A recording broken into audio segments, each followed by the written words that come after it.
Buenos días, soy Pilar Riaño, estoy al frente de Modades.es. Muchísimas gracias por acompañarnos en este tercer día de 080 Business Talks. Esperamos que las dos primeras sesiones hayan resultado interesantes y hoy ya pondremos punto y final a este ciclo de encuentros que hemos organizado de la mano de 080 para analizar cuál es el estado de salud de la industria de la moda y cómo se está adaptando y qué perspectivas tiene después del golpe del coronavirus que ha afectado a todos y obviamente también a este sector. El primer día hablamos de sostenibilidad, ayer hablamos de estrategia empresarial y hoy hablaremos de, yo creo que es el tema o uno de los temas, como es la transformación tecnológica. Lo hemos explicado los días anteriores, pero haremos 30 minutitos de conversación. Yo le iré lanzando preguntas al ponente de hoy y a partir de ahí pasaremos a vuestras preguntas. Tenéis la aplicación abierta, también nos podéis, que es fácil, enviar comentarios y preguntas, así que animaros. También lo podéis hacer por Instagram, por nuestro canal, por donde sea. Hacednos llegar las preguntas y yo se las pasaré al ponente. David Ubide, hablaremos con él de transformación tecnológica en moda, impulso tras el COVID-19. Os lo presento. Él es socio responsable de retail de Everis en Europa desde 2018. Tiene casi 20 años de experiencia en consultoría, principalmente en la traducción de estrategia y procesos comerciales en soluciones IT, y tiene experiencia internacional porque ha liderado la práctica de industria en Londres y es ingeniero industrial y tiene un programa de un PDD por IS. David, muchísimas gracias por acompañarnos. Gracias a vosotros y ante todo pues felicidades por la organización digital de este evento, que yo creo que justamente en el momento que estamos viviendo pues da ejemplo, ¿no? de cómo hay que hacer las cosas. Y desde luego pues muchas gracias por invitarme a pasar este ratito con vosotros. Hay que hacer las cosas diferente, ¿no? Totalmente. Todos. Oye, David, mira, hemos empezado las dos charlas anteriores con una pregunta y te la voy a hacer a ti también, que probablemente puedes aterrizar más a todo el ámbito tecnológico. Hemos empezado preguntando si crees que esta crisis va a generar realmente cambios duraderos para el sector o no. Yo creo que primero tenemos que entender dónde estamos, ¿no? Evidentemente yo creo que estamos viviendo una situación muy especial desde un punto de vista de que yo creo que la moda nunca había visto algo así. Yo creo que es una situación inédita, ¿no? Donde las tiendas han estado cerradas por un periodo muy prolongado de tiempo. Ya sabemos, ¿no? Recientemente Acotex publicó que llevamos unas pérdidas acumuladas en los 8 primeros meses del año, el 41%. Evidentemente, no sé si también es conocido que el índice de confianza del consumidor va hacia abajo. De hecho, el último que es publicado de agosto es el mismo que en abril, cuando estábamos en pico de confinamiento, por lo cual evidentemente no marca una tendencia especialmente positiva. Había una gran actividad promocional, esto lo sabemos todos, que además pues, ha hecho que la rentabilidad se resienta aún más, si cabe, pues evidentemente sumado a la pérdida de ventas, ¿no? Lo cual, en un sector con unos costes de estructura como los que son del propio de la moda, pues creo que hace que se tengan que tomar decisiones dolorosas, ¿no? Desde un punto de vista tanto del punto de venta como desde un punto de vista de empleo, ¿no? Decisiones realmente dolorosas. Dicho esto, y por no empezar con todo lo negativo, ¿no? Vamos a mirar la parte positiva, que es, yo creo que ha habido un auge del online pues muy fuerte, ¿no? Como todos sabemos, el año pasado se cerró aproximadamente en un 9%, era el peso del online sobre las ventas totales. En marzo ya se situaba en un 16%. Es verdad que este dato tiene truco, porque al final las ventas totales han disminuido, pero bueno, aún así el peso sobre la venta total pues sigue siendo un 16%, y además esto es una media, ¿no? Evidentemente hay compañías, pues como puede ser un Mango, ¿no? Que ha dicho públicamente pues que ya aspira a cerrar el año con un 30% de venta online, ¿no? Entonces, bueno, respondiendo a tu pregunta, yo creo que los cambios que van a ser más duraderos son los que afectan a la estructura que comentaba antes, ¿no? En cuanto a puntos de venta y empleo. El auge del online, yo creo que esto va a ser imparable. Creo que también todo lo que es mezcla del online con el offline también es algo que vamos a ver cada vez más presente. Y luego también, y también espero, porque creo que le hacía falta al sector, más innovación, ¿no? Por ejemplo, hemos visto que incluso en estos meses tan duros para el sector, hemos visto iniciativas que creo que son estupendas, ¿no? Como por ejemplo pues H&M ha lanzado un servicio de live streaming de venta en directo por vídeo, ¿no? Pues no sé si funcionará o no, me consta que en unos países funciona mejor que en otros, pero por lo menos pues me arriesgo y pruebo, ¿no? Con lo cual pues yo creo que son un poco las cosas que están aquí para quedarse. Al hilo un poco de esto que estás diciendo, ¿no? De arriesgarse y probar, esta crisis acelera y fuerza a hacer cosas que de otra manera no hubieras hecho, que hubieras tardado 20 años en hacer. No sé, la semana pasada Tendam anunció que va a vender Levi's y Bestseller en su tienda online, que es como increíble, ¿no? Sí, bueno, yo creo que forma parte, o sea, la transformación tecnológica evidentemente se ha acelerado. Yo creo que esto es evidente, ¿no? Y hemos visto cambios en los últimos meses, ¿no? Que de forma natural hubiésemos visto en los últimos años, ¿no? Entonces, bueno, sobre todo yo creo que en el mundo de la moda esa transformación tecnológica se ha visto muy acelerada en todo lo que es la parte externa, ¿no? La parte de relación con el cliente.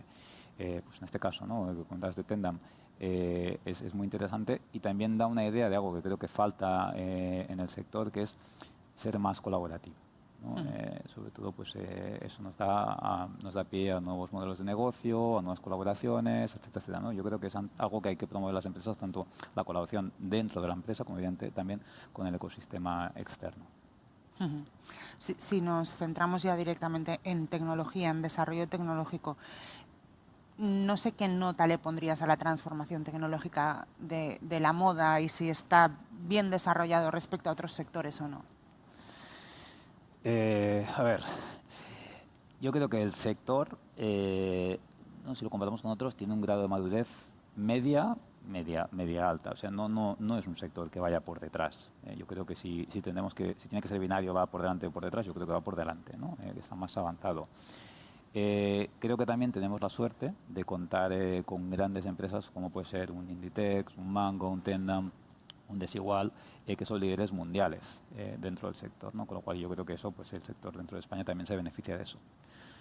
Por otro lado, también es verdad que el ecosistema, digamos, de moda en España pues está formado por unas 20.000 empresas. Pues evidentemente, dentro de esas 20.000 empresas hay madurez de todo tipo en lo que se refiere a transformación digital, ¿no? Con lo cual, pues sí que poner nota yo creo que es complicado, ¿no? Esto es como ponerle nota a una clase, ¿no? Pues dentro de una clase tienes expedientes académicos de sobresaliente, tienes expedientes de aprobado justito y tienes expedientes de suspenso y tienes los que los van a echar de la clase. Entonces yo creo que esto es un poco lo que va a pasar y lo que vamos a ver, ¿no? Pues lamentablemente vamos a ver gente o players en el mercado que van a ser súper exitosos, ¿no? Y el Inditex volvió a anunciar unos resultados pues muy interesantes, pero lamentablemente también creo que, como todos creemos, pues van a haber también pues ciertas salidas, digamos, del sector. Y si tuvieras que decir un sector en el cual o al cual debería mirar la moda como ejemplo de esta transformación, ¿cuál dirías que es? Fíjate, yo no me fijaría en un sector específico. Yo me fijaría en compañías que lo están haciendo bien. Es decir, compañías que tienen un plan claro de transformación digital, que no es un plan superficial.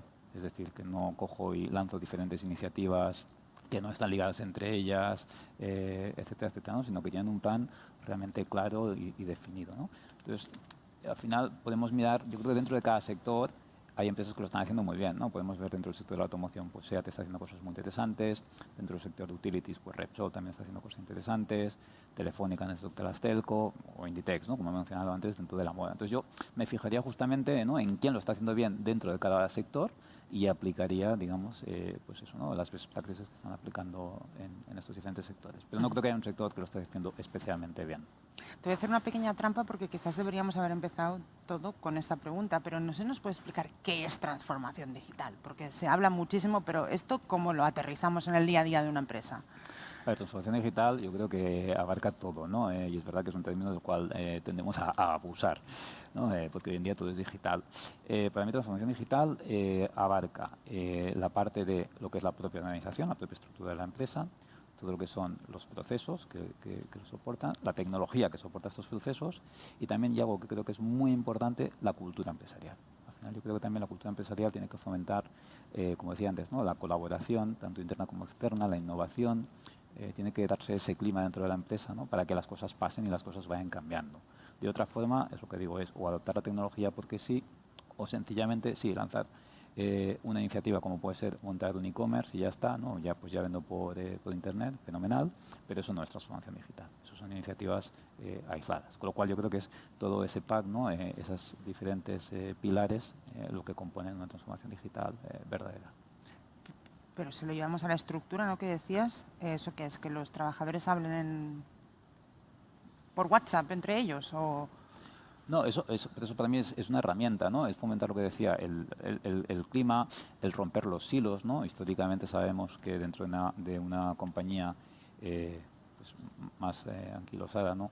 Se trabaja por departamentos estancos, eso ya no funciona. Ahora, evidentemente, son equipos multidisciplinares que hablan entre ellos, que comparten información, que esa información además es una información única, ¿no? Esto es muy típico de ¿cuánto hemos vendido este mes?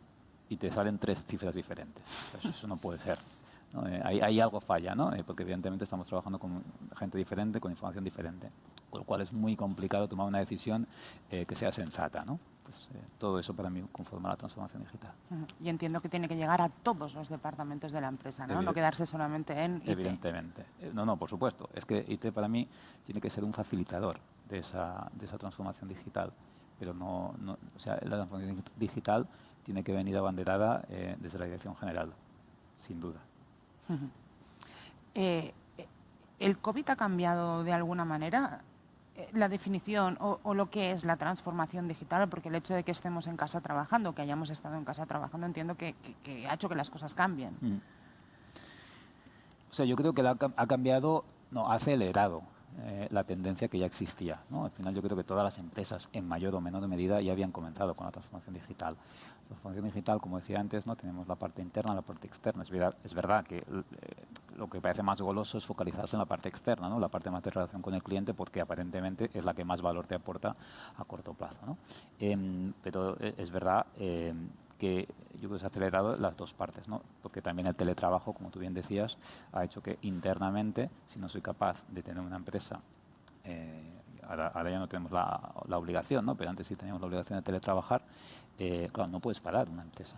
Al final es verdad, yo no puedo seguir vendiendo si no tengo un back office, ¿no? Que soporta todas las operaciones. Al final vender por internet evidentemente no solo es poner esa prenda en mi portal, ¿no? Evidentemente pues hay una serie de procesos por detrás sin los cuales eso no funciona, no hay venta. Entonces evidentemente pues creo que es tanto la parte interna como la parte externa, que ya estaba iniciado, pero creo que ahora se ha acelerado aún más.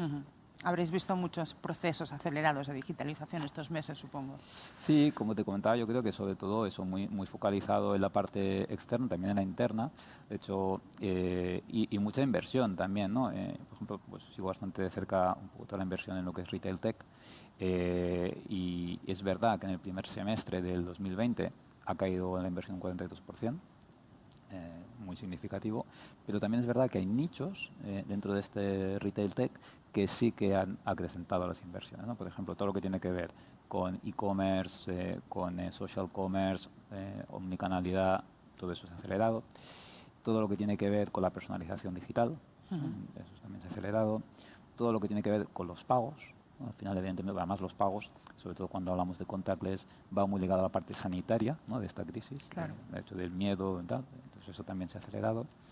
Eso más sería desde un punto de vista de cliente, luego desde un punto de vista de eficiencia, pues también hay, por ejemplo, el tema de los inventarios, ¿no? ¿Qué hago con mi inventario? ¿Dónde tengo que tener esta prenda? ¿En qué tienda? ¿En qué momento? ¿No? ¿De qué modelo? ¿Qué talla? ¿Qué color? Pues eso también, al final, acertar con eso, pues evidentemente tiene unas eficiencias muy importantes. Y luego todo lo que es la parte más del back office, ¿no? Decir, oye, pues, ¿cómo hago lo mismo que hacía antes, pero de forma más eficiente y, por tanto, reduciendo mis costes, ¿no? Que es algo evidentemente necesario pues para la supervivencia en estos tiempos. ¿Dirías que las empresas que no habían hecho ya toda esta transformación, o sea, has mencionado la parte del inventario, ¿no? Que seguramente es un punto clave hoy en día, si no lo habían hecho ya y lo tienen que hacer ahora, ¿es malo o todavía están a tiempo? No, yo creo que están a tiempo.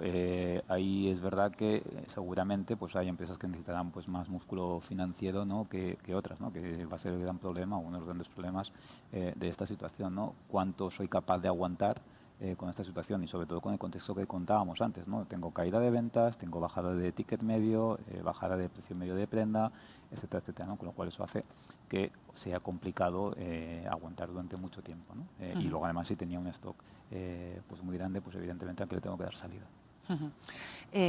Has mencionado, y hemos mencionado los grandes grupos del sector, que eso está claro que recursos y pulmón en principio tienen para aguantar y para introducir cambios, pero soy una pyme familiar, una catalana, porque hay muchísima empresa familiar catalana dentro del sector textil.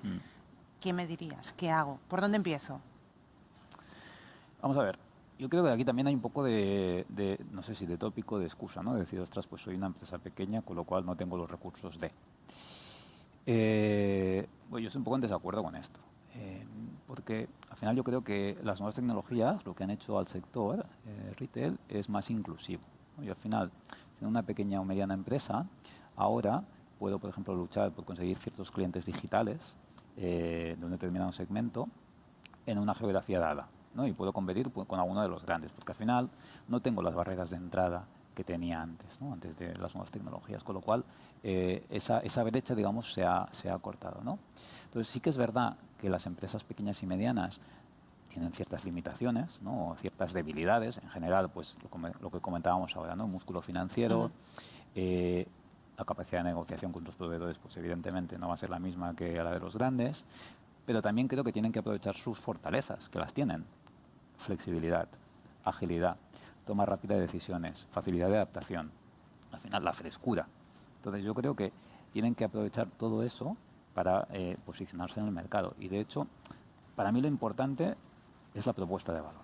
La propuesta de valor que estas pequeñas y medianas empresas, uno, que tengan clara cuál es su propuesta de valor, y luego que esa propuesta de valor sea percibida por mis clientes. Es fundamental, no solo tenerla, sino que sea percibida. Al final, y ahí yo creo que hay cuatro pilares clave para mí. El primero es el de producto, ¿no? Que, oye, pues que el producto sea bonito, que me guste el diseño, que tenga una calidad, la que yo me espero. No tiene que ser la mejor calidad del mundo, pero sí la calidad que yo le estoy prometiendo a mi cliente, que me siente bien, etcétera, ¿no? El segundo pilar es el de los servicios, el servicio. O sea, yo me he comprado esta prenda, qué experiencia he tenido, tanto en el canal físico como en el canal digital, si he podido escoger a la hora de hacer el pago, pues medio de pago, si he podido hacer un pago contactless, etcétera, etcétera, o si tenía un problema, cómo me ha respondido la compañía, la marca. El tercer pilar para mí sería la parte de la marca, es decir, qué me transmite la marca, cómo se comporta a nivel de responsabilidad social corporativa, cómo la exclusividad, por ejemplo, ¿no? Si hablamos de lujo, ¿no? Pues todos estos valores más intrínsecos a la marca y, por último, el precio, evidentemente. Yo creo que combinando estos factores, creo que las pequeñas y medianas empresas, si tienen una buena propuesta de valor y se las han llevado al mercado, pueden triunfar igual que una grande, aunque no tenga los mismos medios, evidentemente. No sé si coincidirás conmigo, pero creo que durante años se ha confundido, se ha entendido la transformación digital o tecnológica con poner una pantalla gigantesca dentro de una tienda. Al final las empresas han tenido que ir escogiendo qué tecnologías ponían y qué tecnologías, no. Y nosotros, recuerdo que hubo un año entero que nos pasemos escribiendo de los beacons y al final nadie ha usado los beacons.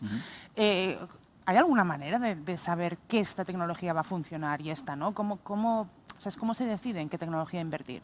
A ver, yo creo que en general se tiende a sobreestimar las ventajas de una nueva tecnología a corto plazo y a subestimarlas a medio y largo plazo, ¿no? De hecho, esto tiene un nombre, esto se llama la Ley de Amara, en honor a Roy Amara, que fue presidente del Institute for the Future en Palo Alto. Y además esto seguro que lo hemos visto muchas veces representado en el Hype Cycle de Gartner, ¿vale? Que básicamente lo que hace es coger las nuevas tecnologías y las divide en 5 estadios. Desde el momento en el que la tecnología surge, el momento en el pico en el que creo que esto me va a arreglar la vida, y es así de claro, y todos decimos, qué bien, menos mal que ha llegado esta tecnología. Luego, cuando vemos que eso no es así, es lo que se llama el valle de la desilusión, ¿no? Es decir, pues esto no es así, madre mía, no sé qué voy a hacer, estoy perdido. Y luego es verdad que muchas de ellas sí que, lo que sería la cuarta fase, empiezan un poco a remontar, se empiezan a adoptar, perdón. Y por último ya lo que es la meseta de productividad, ¿no? Cuando ya está comúnmente adoptado. Dicho esto, claro, yo no tengo una bola mágica, ojalá, pero creo que para que una tecnología triunfe, ¿no? Más allá de poder hacer este seguimiento con estas herramientas que comentaba, creo que se tienen que dar varios factores. El primero es que la tecnología, lo que tú decías, la tecnología por sí misma no sirve para nada. Y lo digo yo que me dedico a esto. O sea, la tecnología es un medio, no es un fin. Al final, ahora ya no tanto, pero sí que es verdad que al principio, sobre todo con las nuevas tecnologías, es no, yo quiero hacer un proyecto de no sé qué, porque es trendy, ¿no? Porque al final, ostras, es que todo el mundo está haciendo algo alrededor de esto, ¿no? Pero dime qué problema tienes y vamos a ver cuál es la mejor tecnología para solucionarlo, ¿no? Entonces, el punto básico. El segundo punto es que la tecnología tiene que estar en el momento adecuado, ¿vale? ¿vale? Hay tecnologías que han llegado mucho antes de su tiempo y se han quedado ya en un cajón, ¿no? En barbecho, hasta pues, que fuesen necesarias. El tercer elemento que creo que se tiene que dar es que las tecnologías sean de una relativa fácil adopción. Bueno, al final, si es muy complicado, pues nadie las va a adoptar, con lo cual tiene que haber unos primeros players que adopten esas tecnologías. A partir de ahí, el precio, el coste de esa adopción, en teoría bajará, con lo cual habrá más players que las vayan adoptando, con lo cual es un círculo virtuoso, ¿no? Y el último punto es que creo que tiene que haber una aceptación de la tecnología por parte del ecosistema. Y te pongo un ejemplo. En otro sector, automoción. Yo me tengo que comprar un coche ahora y tú puedes escoger si quieres un coche de gasolina, de diésel, de gas, eléctrico, híbrido, híbrido enchufable. Tienes un montón para escoger. Entonces, vale, tú decides que me voy a coger este, que además lo puedo enchufar, no sé qué, no sé cuántos. Fantástico. Y resulta que te vas a ir por la carretera, porque en Barcelona fantástico, porque lo puedo enchufar donde quiera, pero resulta que me quedo sin batería, ahí va, y no tengo dónde enchufarlo. O sí que sé un punto donde yo puedo, que ya lo tenía calculado, donde yo puedo enchufar el coche, pero resulta que hay 3 personas esperando y solo hay un punto de recarga. ¿Qué pasa? Entonces, al final, si no hay un consenso sobre la adopción de la tecnología, no habrá una infraestructura alrededor que facilite esa adopción, ¿no? Entonces, creo que también el ecosistema es importante, que haya un cierto consenso en la adopción de las tecnologías. El RFID seguramente es una de esas tecnologías o que llegó antes o que por cuestiones de precio ha costado que se adoptara y que ahora es imprescindible, ¿no? Sí, de hecho, mira, yo tuve la suerte de en el 2005, yo creo, hacer uno de los primeros pilotos RFID en España para un fabricante de gran consumo. Entonces, era un fabricante que en este caso, pues lo que hablábamos antes, ¿no? Desde la propia propiedad de la compañía fomentaba mucho el tema de la innovación, entonces hicimos un piloto pues con RFID.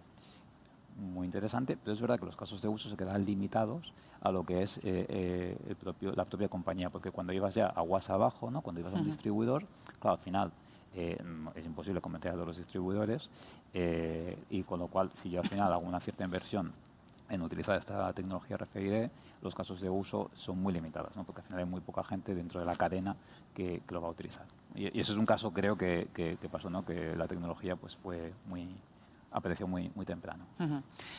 Además de RFID, la otra palabra de los últimos años es Big Data, ¿no? y inteligencia artificial. En un sector como la moda, ¿realmente crees que es tan importante? Y ya sé que lo es, pero ¿cómo se mezcla un sector con estos intangibles tan grandes como la moda con el dato? Yo creo que sí que son tecnologías súper útiles para todos los sectores y la moda no es una excepción, ¿no? Lo que sí que es verdad que, como siempre, estas tecnologías tienen que estar dentro de ese plan de transformación digital y tenemos que saber para qué, ¿no? Entonces yo creo que estas tecnologías nos pueden ayudar tanto con la transformación de la parte externa, que comentábamos antes, como con la transformación de la parte interna.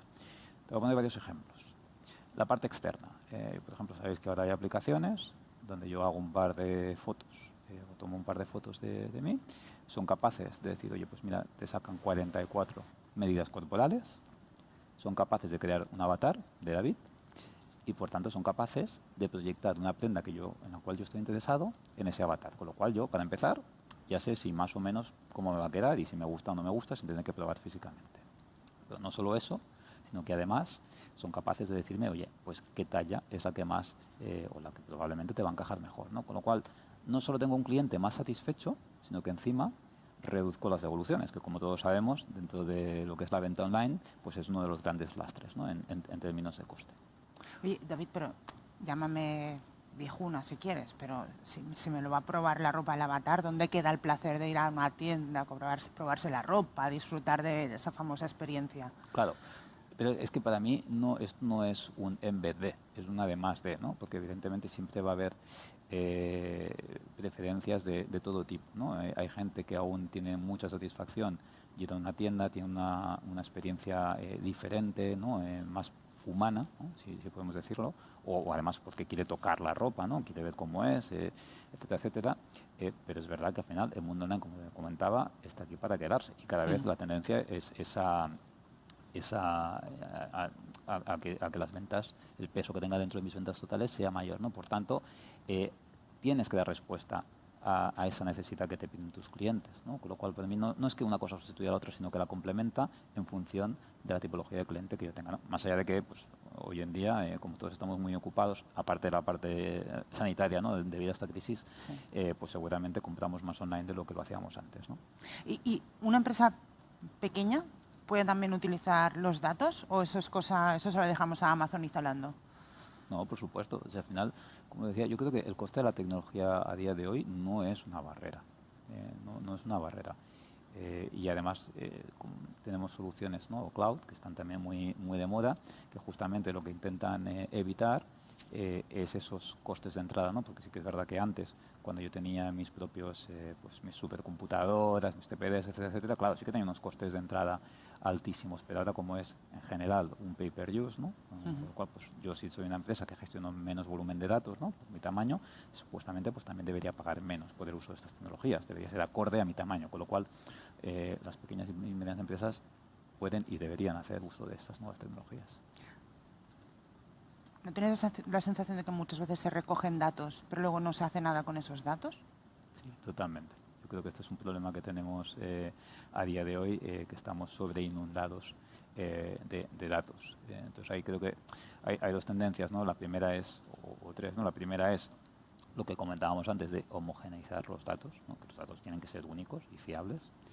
Y la segunda es facilitar a los usuarios de esos datos un poco ya, darles los datos un poquito más masticados, ¿no? Para que uno de los más masticados y luego también que sea un poco self-service, ¿no? Que al final estos son tus datos que ya están más o menos trabajados y a partir de aquí tú ya puedes jugar con esos datos para hacer tus propios análisis y tomar tus propias decisiones. En todas las crisis hay ganadores y perdedores. ¿Te atreverías a decir cuál va a ser el ganador y el perdedor de esta crisis? A ver, yo creo que a nivel macro, digamos, los ganadores yo creo están claros, ¿no? Son los pure players, los nativos digitales, porque al final estos, desde el día que nos confinaron, desde el día 1, no hicieron nada, siguieron operando tal cual, ¿no? Al final estaban preparados, no tuvieron que hacer nada. Los segundos para mí ganadores son los que ya habían hecho los deberes o los habían empezado a hacer, ¿no? Los que habían empezado con ese proceso de transformación digital que decíamos antes y por tanto lo tenían más maduro, con lo cual pues han sido capaces de adaptarse de forma más rápida. Y en tercer lugar, ya siguiendo un poquito aguas abajo la cadena, están puestos lo que son los operadores logísticos, ¿no? Que justamente pues dado el boom de esta demanda online, pues también se les ha incrementado el trabajo, ¿no? Dicho esto, pues recientemente, no sé, fue hace una semana o dos, pues Kantar publicaba, ¿no? Que ahora hay justo algunos de estos pure players, ¿no? Como ser Amazon, Zalando, etcétera, o BP, pues han entrado ya en el top 10, ¿no? de la moda española. Pues yo creo que ahí tienes la respuesta. En este contexto de transformación digital que has dicho que llega a las estructuras de las empresas, que no es tecnología, sino que es también cultural, ¿qué características crees que hay que buscar en los directivos de una empresa que está haciendo este proceso o que ya lo ha hecho? Vaya. Vamos a ver, estamos viviendo la cuarta revolución industrial, ¿no? Lo que llamamos la era digital. Debido a esto, más o menos, hay datos que dicen que más o menos el 30% de las tareas que se hacen a día de hoy las podía cubrir la tecnología. De hecho, el otro día leía que el World Economic Forum decía o vaticinaba que en el año 2025 seguramente este porcentaje llegará al 52%. Esto a mí es un dato bastante alarmante. ¿Qué quiere decir esto? Pues que nos tenemos que poner las pilas, que básicamente vamos a sufrir muchísimos cambios en los próximos años. Por tanto, que como primer bloque digamos, de skills, ¿no? Dentro de los profesionales, yo buscaría capacidad de adaptación, flexibilidad, resiliencia, muy importante a día de hoy, y luego liderazgo de equipos. Esto sería como un primer bloque. Un segundo bloque que seguramente buscaría va relacionado con la vida de las empresas. Cada vez las empresas, su ciclo de vida es más corto, o al menos su modelo de negocio es más corto. Por tanto, eso tiene que hacer que yo esté todo el día pensando, innovando, creando, ¿no? Replanteándome todo, con lo cual pues temas como eso, ¿no? Innovación y creatividad creo que también son claves. Y luego el tercer bloque, yo creo que relacionado con qué busqué en un directivo, va relacionado con lo que acabamos de comentar, con el tema de los datos. Cada vez tenemos más datos encima de la mesa y además es una tendencia que va más, por lo cual todo lo que es capacidad analítica, capacidad de resolver problemas complejos y sobre todo ser capaz de tomar decisiones de forma ágil, no quedarse ahí parado, ¿no? Esta es la parálisis por análisis famosa, pues también creo que son valores fundamentales. Déjame que te haga una última pregunta y pasamos a las preguntas del público. Te voy a poner un compromiso, pero si tuvieras un milloncito de euritos, ¿lo invertirías en moda o buscarías otro sector? Bueno, esto está bien, ¿por qué no? Es economía ficción, ¿no? Sí, no, está claro. ¿Por qué no? O sea, al final, yo creo que oportunidades hay en todos los sectores siempre. Eso sí, hay que buscarlas. Yo creo que lo que comentábamos antes, ¿no? Lo que es importante es que ¿no? esa empresa donde tú decides invertir ese millón de euros tenga un modelo de negocio claro y capacidad de adaptación. Yo veo muchas startups que muchas veces nacen con un modelo de negocio claro, o que al menos los fundadores creen que es claro, pero afortunadamente tienen esa capacidad de adaptación y conforme pasa el tiempo dicen, ay, pues mira, este modelo de negocio igual no era exactamente el que el mercado está buscando, con lo cual lo van refinando, ¿no? Y esas son las que al final se adaptan y sobreviven, ¿vale? En cambio hay otras, ¿no? Que se quedan ahí estancadas en, no, es que yo he creado esta empresa. O sea, hay gente muy inteligente, pero que no es capaz o no tiene esa flexibilidad que comentábamos antes, ¿no? Entonces yo creo que hay que adaptarse, porque al final, hoy en día, el que sobrevive es el que se adapta más rápido y no el más fuerte, ¿no? Con lo cual yo creo que hay oportunidades en todos los sectores y la moda no deja de ser uno de ellos. Y te pongo dos ejemplos contrarios a startups.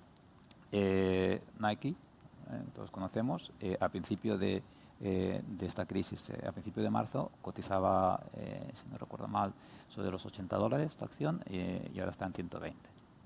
Lululemon, que también es otra compañía muy exitosa, pues un poco lo mismo, cotizaba sobre los 200 a principios de marzo, ha llegado hasta 400 en agosto y ahora creo que ha bajado un poquito. Pero son ejemplos de que oportunidades hay y en el mundo de la moda también.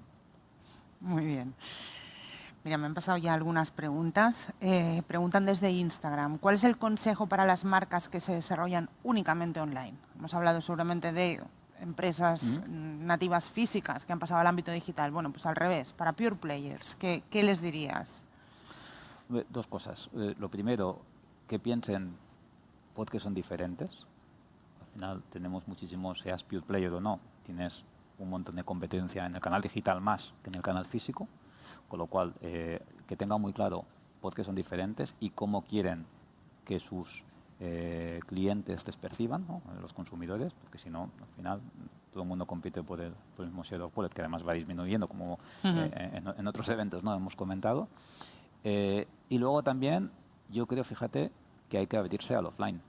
Al final, y hay muchos ejemplos, desde el muy nombrado Amazon, hasta ejemplos como Bonobos, ¿no? Que ha abierto tiendas más showroom, pero en las que puedes comprar, Glossier, etcétera, que siendo nativos digitales se han lanzado al offline también. Evidentemente tiene un peso muy relativo y muy bajo en sus ventas, ¿no? Pero esos serían mis dos consejos. La parte de diferénciate, aunque seas un pure player, y piensa también cómo puedes complementar esa experiencia que le quieres dar a tu cliente con el mundo offline. Piden otro consejo, una recomendación en este caso. Dicen, ¿qué recomendación darías a un profesional de marketing digital que quiere dedicarse a la industria de la moda? Yo le diría que trabajo tiene. Sí.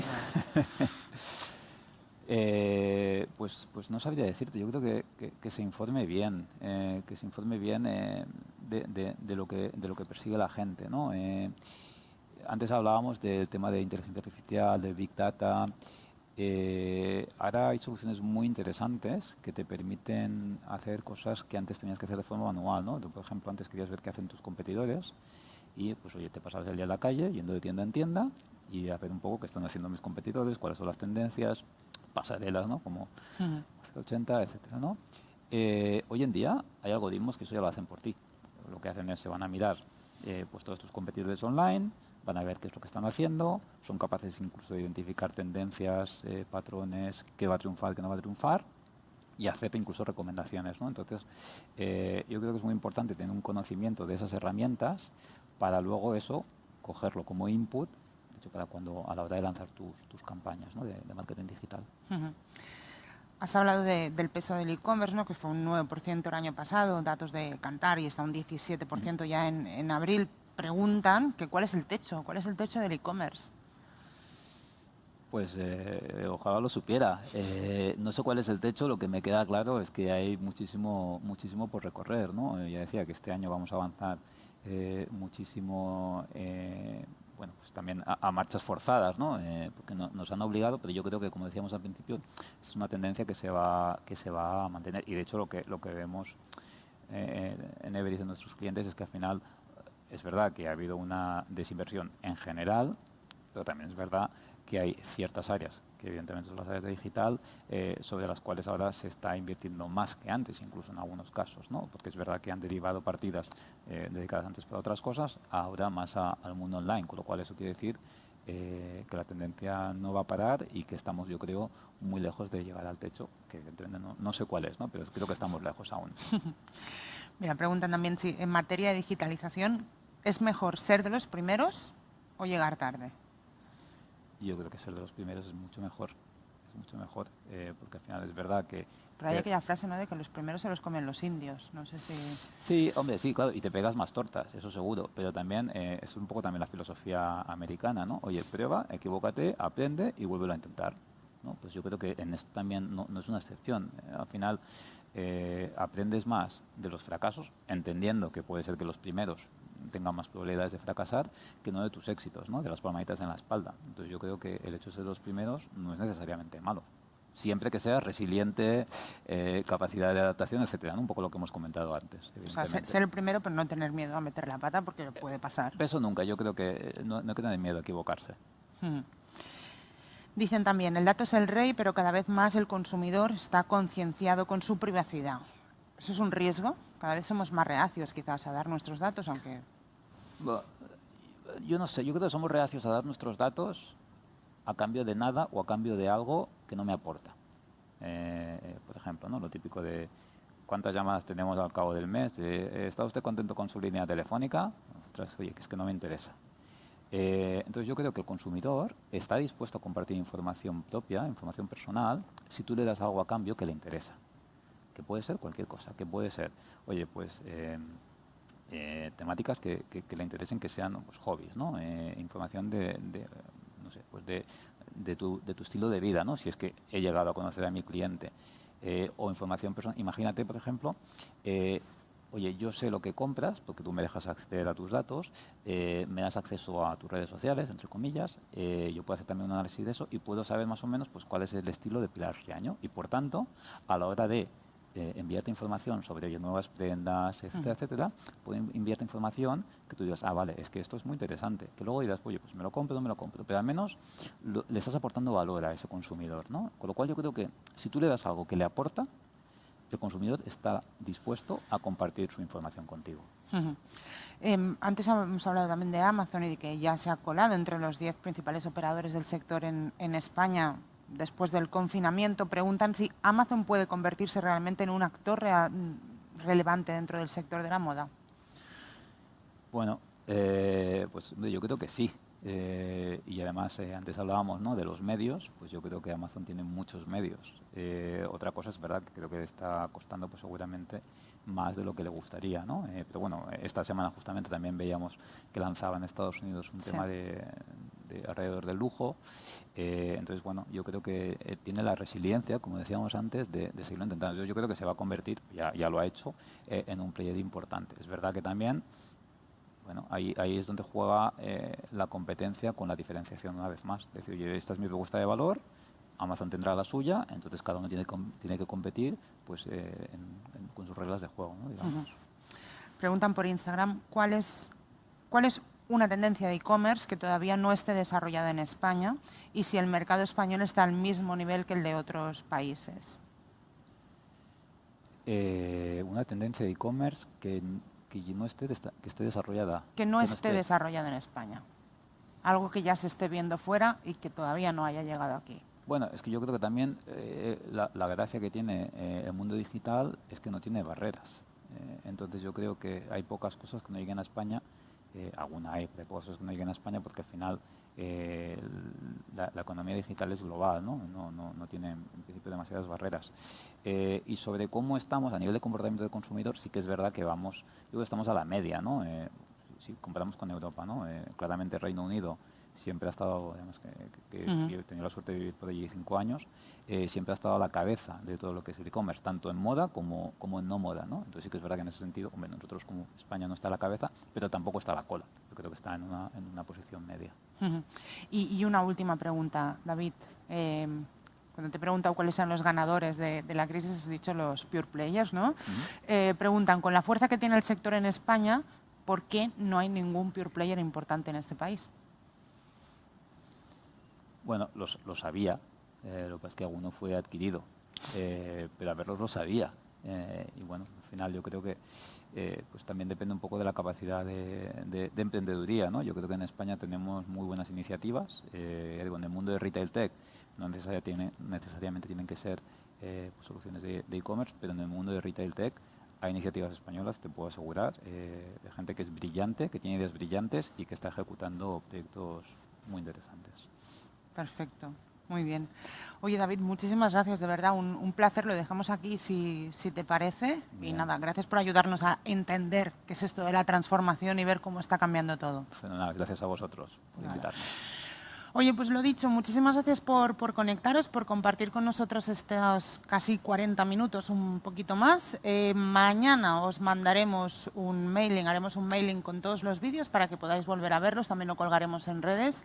Y lo dicho, de parte de Modaes, de parte de 080, muchísimas gracias por conectaros y esperamos que estas 3 charlas hayan resultado interesantes.